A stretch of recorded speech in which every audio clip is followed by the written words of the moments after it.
Nesse vídeo eu vou compartilhar com vocês 3 livros que me ajudaram a me tornar uma pessoa melhor e eu vou falar um pouquinho dos principais pontos de cada um. Assiste esse vídeo até o final que eu tenho certeza que vai te trazer vários insights interessantes. Meu nome é Luma Nogueira e nesse canal eu falo um pouquinho sobre a minha rotina de trabalho, minha rotina de estudos, além de dicas de produtividade, organização e também alguns livros, como é o caso do vídeo de hoje. Os 3 livros que vamos falar hoje são o primeiro, Conversas Corajosas, da Elisama Santos. O segundo é Arrume Sua Cama, de William McRaven. E o terceiro é o famoso Hábitos Atômicos, do James Clear. Eu vou deixar o vídeo separadinho em capítulos aqui embaixo, então caso você queira olhar diretamente um livro ou outro, sinta-se à vontade. O primeiro livro que nós vamos falar aqui é o Conversas Corajosas, e esse é um livro que eu li super recentemente e com certeza já fez uma super mudança na minha vida. Esse é um livro que mudou a forma que eu enxergo todas as minhas interações, a forma que eu ajo, como eu expresso o que eu preciso, e eu acho que é um livro assim que se todo mundo lesse, com certeza o mundo seria um lugar melhor.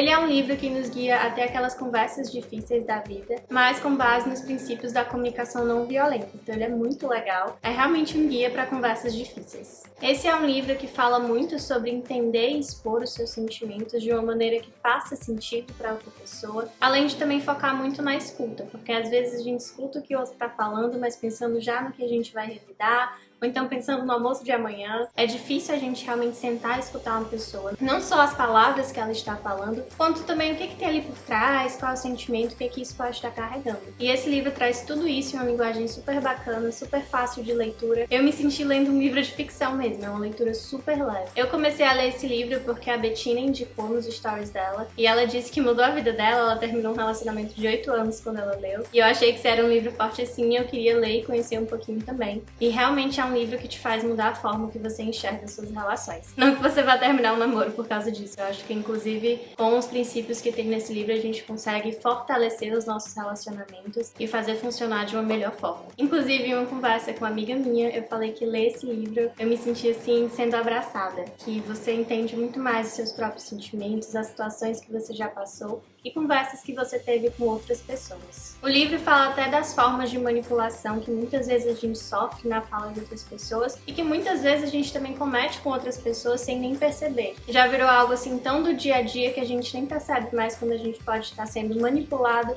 ou manipulando outras pessoas. Tem até um capítulo super interessante que é todo sobre se você quiser ter conversas difíceis com pessoas que têm opiniões completamente opostas à sua. Ela usa muito o caso da política aqui no Brasil, que realmente é um assunto super delicado. Porém, ela sempre ressalta que não só porque uma conversa é difícil, você deve tê-la. Você pode respeitar os seus próprios limites, entender ali onde que acaba a sua linha e começa a do outro, e é muito legal essa distinção que ela faz. Ela também trouxe um conceito que eu achei super interessante, que eu nunca tinha pensado antes, que é de separar as nossas necessidades das estratégias de atender às nossas necessidades. Por exemplo, eu posso vir aqui dizer que eu preciso do apoio da minha mãe, eu preciso do apoio dos meus pais para alguma coisa. Mas a verdade é que eu preciso de apoio. Essa é a minha necessidade. Se ela vai ser suprida pela minha mãe ou pelo meu pai, é somente uma forma de atender a minha necessidade de apoio. E às vezes separar isso te faz sair de um caixinho e entender que existem outras formas de suprir aquelas mesmas necessidades.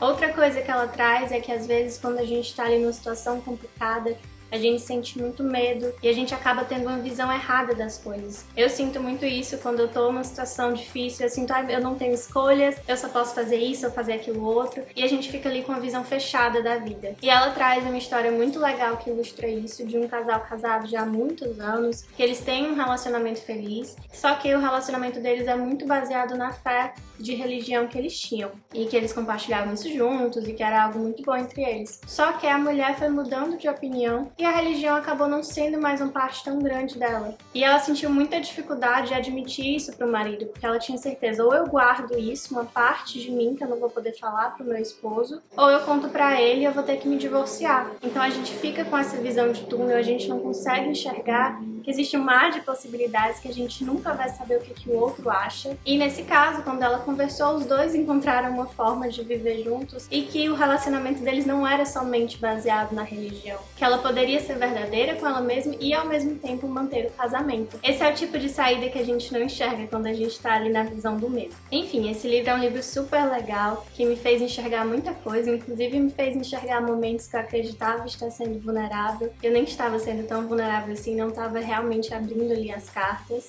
E com certeza me trouxe várias lições que eu vou aplicar para a vida. Então, se você gostou, lê esse livro que eu tenho certeza que vai impactar muito a sua vida e que pode te ajudar a se tornar uma pessoa melhor. O segundo livro que a gente vai falar é o livro Arrume Sua Cama, que ele foi escrito pelo ex-almirante William McRaven, que inclusive foi responsável por comandar a operação que matou Osama Bin Laden em 2011. Então a gente imagina o que esse homem já passou na vida. E ele traz 10 lições que ele aprendeu durante a sua jornada. É um livro rapidinho, mas com vários insights interessantes para a vida. Eu vou falar aqui rapidamente de cada um dos 10 pontos, mas por favor leiam esse livro. É super rápido e traz várias coisas legais. Além de ter várias histórias do tempo dele no exército que são, assim, uma realidade completamente diferente, pelo menos da minha. A primeira lição do livro é comece o dia com uma tarefa feita, que no caso, como o título do livro diz, é arrumar sua cama. No exército, eles são todos treinados, desde quando eles são cadetes, a acordar e fazer sua cama. É um jeito de começar o dia ali com o pé direito, você já começa fazendo alguma coisa, você já sente aquele orgulho por ter feito algo assim que você acordou, e pode mudar a forma que você leva todo o seu dia. A segunda é que você não vai conseguir fazer tudo sozinho.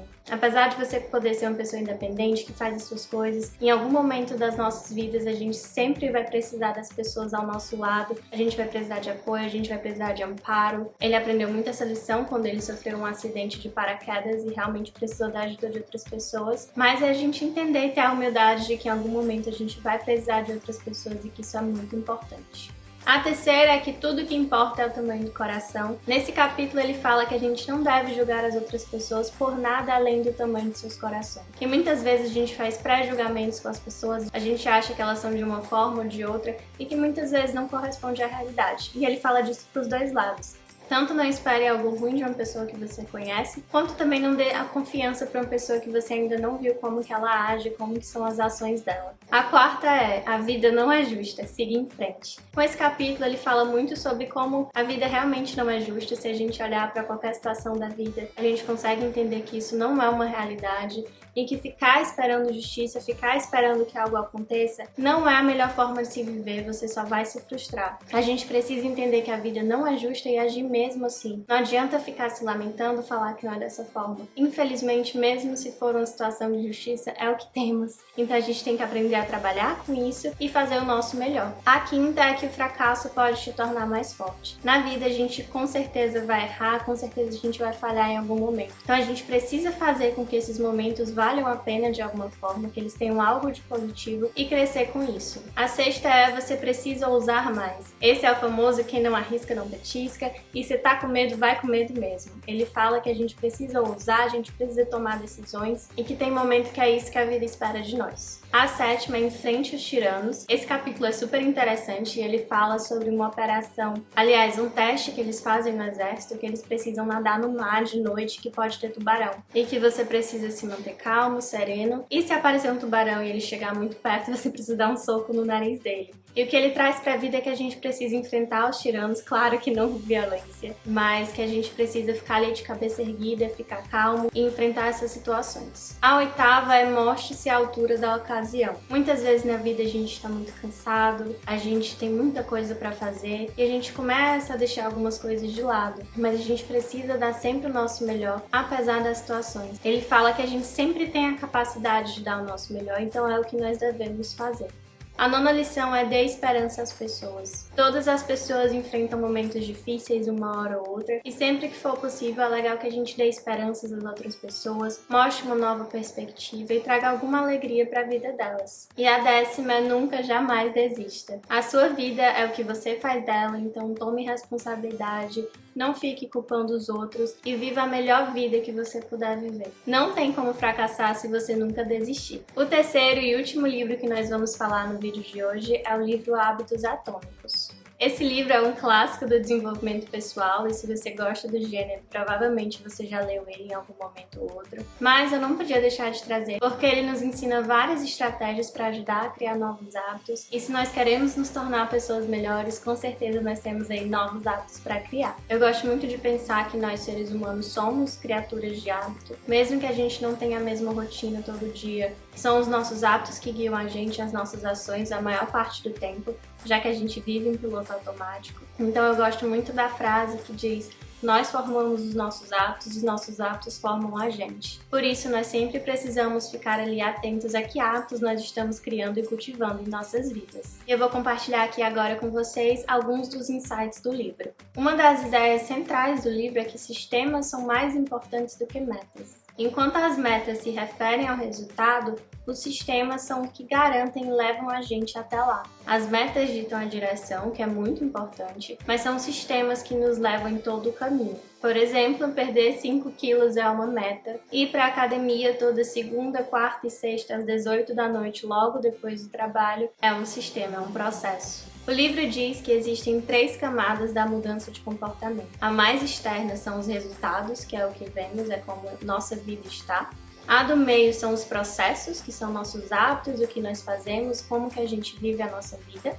E o mais interno é a nossa identidade. É o que nós pensamos sobre nós mesmos e quem pensamos que somos. Então, se quisermos criar hábitos que são baseados na nossa identidade, uma mudança de identidade, a gente precisa começar ali nessa camada mais interna. Uma pessoa que quer ler mais, por exemplo, na verdade ela quer se tornar uma pessoa que se identifica como uma pessoa leitora, que gosta de ler livros e que lê livros com frequência. E são esses hábitos que são baseados na nossa identidade que vão ficar para sempre. Se nós acreditamos que somos leitores, nós vamos ler. Se nós acreditamos que nós somos pessoas que gostam de ir à academia, nós vamos à academia mais vezes. Se torna a nossa forma padrão de comportamento. Quando os hábitos estão alinhados com quem somos, eles ficam. Quando eles estão desalinhados com as nossas crenças ou com quem pensamos que somos, eles vão embora. Então, quanto mais você repete aquela mesma ação e quanto mais você repete aquele mesmo hábito, mais você vai dando provas para você mesmo de que você está se tornando aquela pessoa e de que aquela é a sua nova identidade. Toda vez que você vai para academia, é uma prova de que você é uma pessoa fitness que vai à academia. Toda vez que você lê um livro, é uma prova para você mesmo que você é uma pessoa leitora e que você gosta de ler livros. Isso vai criando a nossa identidade, vai trazendo provas pra gente de que nós somos aquilo e principalmente ele te traz confiança. Confiança de que você consegue fazer aquilo e que você vai continuar fazendo aquilo. Ele também diz que se você quer mudar algum comportamento, você deve se fazer 4 perguntas. A primeira é como tornar esse comportamento claro. Por exemplo, ler mais não é algo claro. Claro seria dizer, todo dia, assim que eu acordar, eu vou ler 10 páginas de um livro. Esse comportamento é fácil de saber se você fez ou não. Se você leu 10 páginas assim que você acordou, é porque está feito. Ler mais é quanto? É uma página? É um livro por ano? É um livro por mês? Não é claro.